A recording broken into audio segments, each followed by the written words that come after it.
Good morning, everybody. Please have a seat. It has been increasingly clear in recent months, and we saw some additional reports this morning, that we're facing an economic crisis of historic proportions. And at this defining moment in our nation's history, the old ways of thinking and the old ways of acting just won't do. We're called to seek fresh thinking and bold new ideas from the leading minds across America. And as we chart a course to economic recovery, we must ensure that our government, your government, is held accountable for delivering results. Today, I'm pleased to announce the formation of a new institution to help our economic team accomplish these goals, the President's Economic Recovery Advisory Board.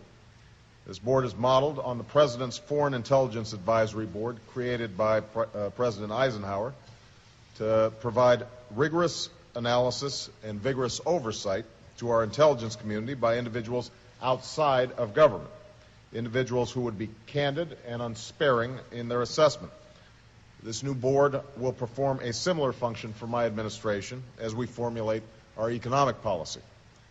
The board will be composed of distinguished individuals from diverse backgrounds outside of government, from business, labor, academia, and other areas, who will bring to bear their wisdom and expertise on the formulation, implementation, and evaluation of my administration's economic recovery plan.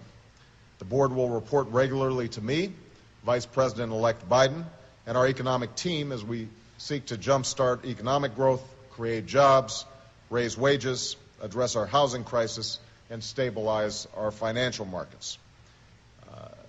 Let me speak to why I think this is necessary.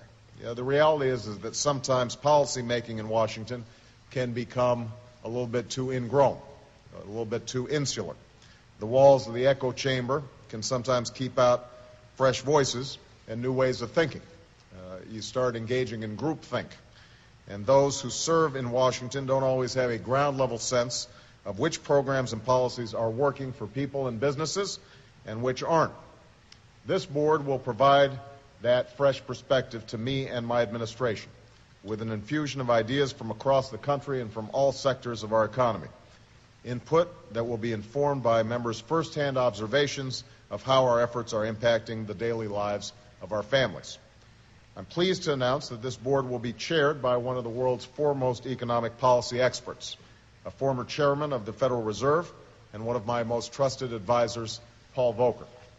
Paul has been by my side throughout this campaign, providing a deep understanding of the financial markets, extensive experience managing economic crises, and keen insight into the global nature of this particular crisis. Paul has served under both Republicans and Democrats and is held in the highest esteem for his sound and independent judgment. He pulls no punches. He seems to be fairly opinionated. He has a long and distinguished record of service to our nation, and I'm pleased to answer the call to serve once again. I'm also happy to announce that Austan Goolsbee, another one of my key economic advisors, has agreed to serve as staff director and chief economist of the Economic Recovery Advisory Board and to act as the primary liaison between the board and the administration. I also plan to nominate Austan to serve as one of the 3 members of my Council of Economic Advisors. Austan is one of America's most promising economic minds, known for his path-breaking work on tax policy and industrial organization. He's one of the economic thinkers who's most shaped my own thinking on economic matters. He's been a stalwart advisor for me since I ran for the United States Senate. I look forward to continuing our close collaboration in the White House. I plan to announce the remaining members of the Economic Recovery Advisory Board in the coming weeks, and I look forward to their contributions to our urgent work to rebuild the economy and restore prosperity across America.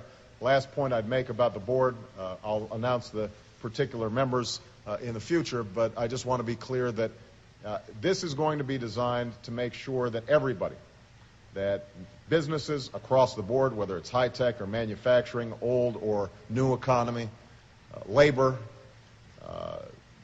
innovative thinkers who may not always subscribe to the conventional wisdom, that they are there to challenge some of our assumptions, to make sure that we are not just doing the the same old thing all the time. I can't think of better people than Paul and Austin to help lead that advisory board.